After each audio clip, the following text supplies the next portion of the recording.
It is early April here in Phoenix, and some of the roses in my rose garden have started to bloom. One of them is my Distant Drums rose. I always have a hard time saying the name of the rose, Distant Drums. She's this really pretty rose right here behind me. She was actually, I think, the first one to bloom here in the garden, along with my Ladybanks rose. So I do have a couple of videos on this Ladybanks rose here right behind me if you are interested in it. It is a really, really big, beautiful rose. It blooms once a year, and it's on its tail end of blooming. It usually blooms first, and I do, like I said, have a couple of videos showing how beautiful it looks blooming. I also did a video of my favorite roses that I have, that I own personally here in Phoenix, and that perform what I think are the best performers and the most beautiful roses that I have here in my garden.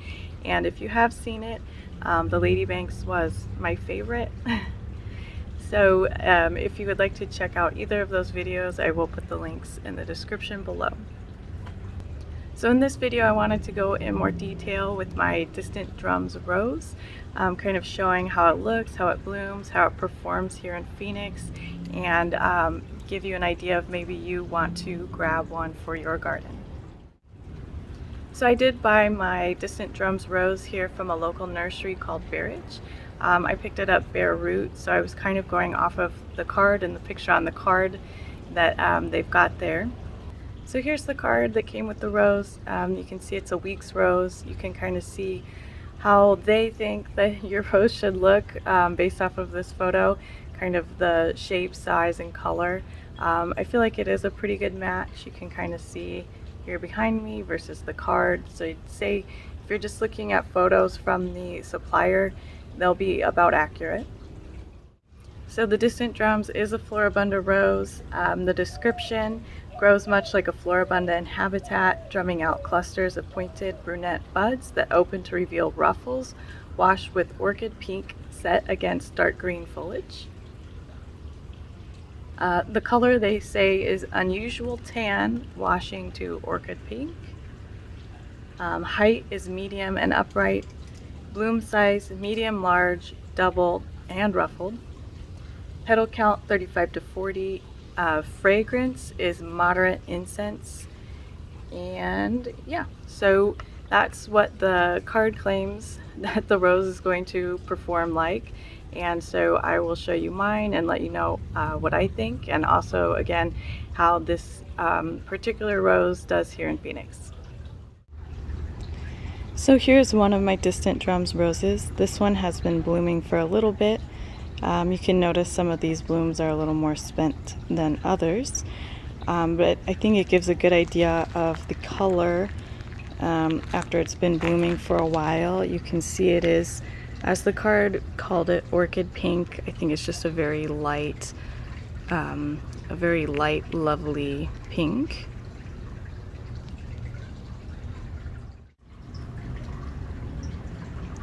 Yep, so this is the color that they turn after they've been open for a while. They do change colors. Okay, and here's my other Distant Drums rose. This one, you might be able to tell, is a little more youthful with some of its blooms.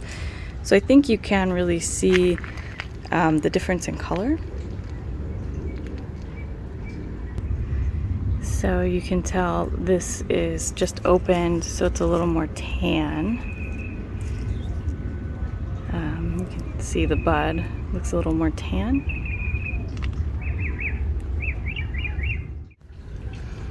So this tan going out to the pink is how they look a little more open.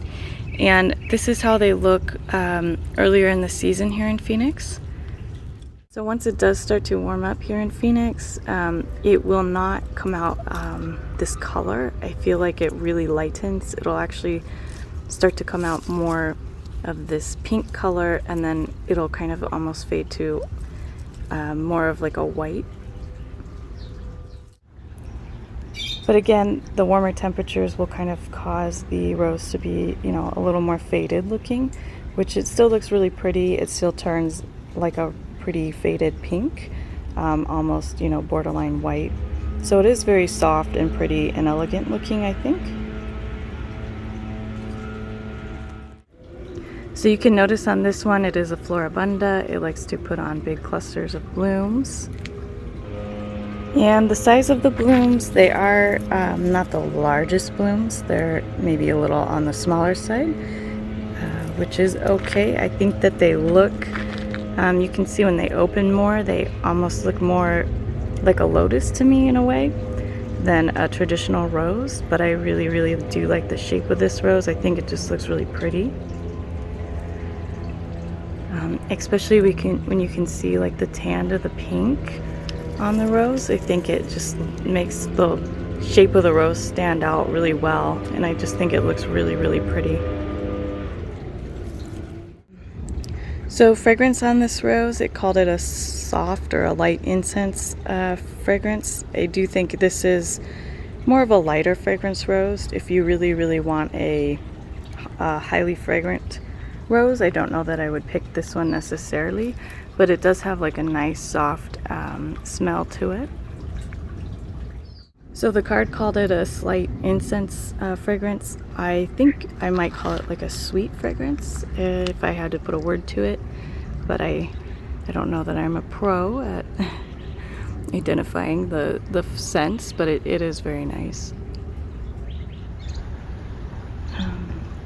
So for growth habitat, it did call it medium bushy. I think that is an accurate way to describe this rose. I cut this back over the spring, and it probably grew back to about 4 feet, maybe 3.5, 4 feet. It does get taller, you know, if you don't cut them back, obviously, but I do think this really holds its shape very well. And if you need a smaller rose or a little bit of a shorter rose, this would really hold its shape quite nice. It does kind of bush out a little bit, so it's not like super tall and long. It is a little bushy, so it's really pretty and full.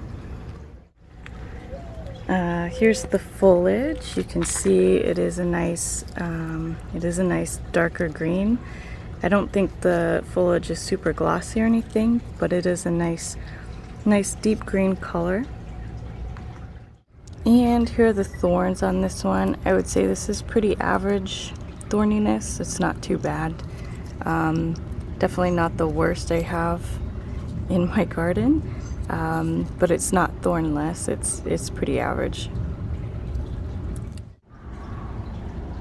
Now this guy, I really don't have too many problems at all with insects or bugs getting to this one too bad. I feel like the bugs, for whatever reason, will pick a different rose in my garden to go after before this one. So as far as pests go, it's pretty simple. I don't have really hardly any issues with pests on this one.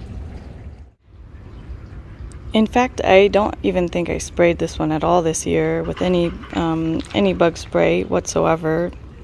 So, and you can see it's blooming quite nicely. I still don't even really see any aphids or any bugs on this one. So yeah, I would say this is a really good one if you don't want to be spraying pests all the time. I also think this one tends to do very, very well here in the summer heat. Like I said, this is one of the first roses that blooms in my yard. I don't know if it's the rose particularly or maybe the place in the yard that it has. It tends to get a lot of sun. And even though it gets some of the most sun, some of the most harsh western facing sun in the yard, it still performs fairly well. It will still put on blooms and buds even into the heat of summer. So I do think it performs very well here in Arizona. I think they're one of the last ones to bloom. However, as I did mention when I was talking about the color, so the blooms will start to kind of, become smaller in size with the heat, and then the color does change pretty drastically.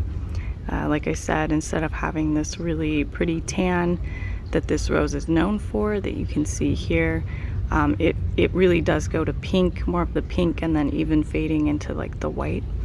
And then the blooms were already pretty small, so they do get a bit smaller. So you are You do have kind of like a small pinkish bloom when it gets really hot, but I don't personally mind it. I think it does well, and I'd rather have a rose that blooms in the heat. So you've got some pretty color than not at all. So like I said in the beginning of this video, this one is my favorite rose in my garden. I think it just has such a unique, pretty color, and then it really accents like the beautiful shape that this rose has. The shape may not be for everybody. It's not a traditional rose shape, but for me, I just really, really love the coloring and shape on this. I think it looks so soft and pretty. So if you do want to pick up a Distant Drums rose, I really do recommend it. I think it would be a great addition to your garden. And if this video was helpful, please do like and subscribe. Thank you.